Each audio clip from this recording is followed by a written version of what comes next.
एक राजा के राज्य दरबार में एक आदमी आया और बोला, मैं पारखी हूँ, मुझे आप नौकरी पर रख लीजिए।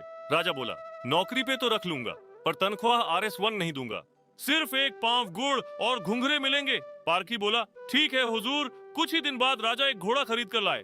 उन्होंने पारखी से पूछा, ताओ इस घोड़े के बारे में क्या कहते हो? पारखी बोला, हुजूर ये घोड़ा है ही नहीं, ये तो गाय है। राजा चौंक गए। उन्होंने घोड़े बेचने वाले को बुलाया। उसने कहा, साहब बात तो सही है तो घोड़ा ही, लेकिन बचपन में ही इसकी माँ मर गई थी, इसे गाय का दूध पिलाया गया था, इसलिए इसकी आदतें गाय जैसी हैं। राजा ने हैरानी से पारखी से पूछा, तुम्हें ये सब कैसे पता चला? पारखी बोला, हुजूर जब यह चल रहा था तो नीचे मुंह झुकाकर घास खा रहा था।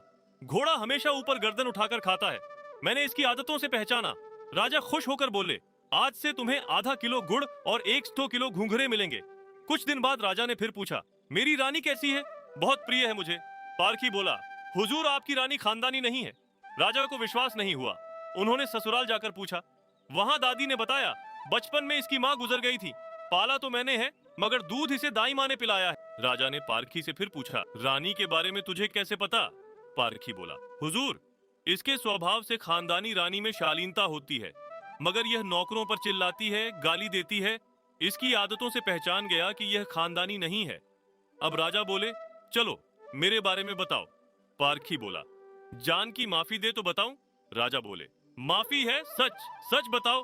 पारखी बोला, आप राजवंश के नहीं हैं, आप मुझे भड़बूजे लगते हैं। गुड़ और भंगूरे सेकने वाले राजा घबरा गए।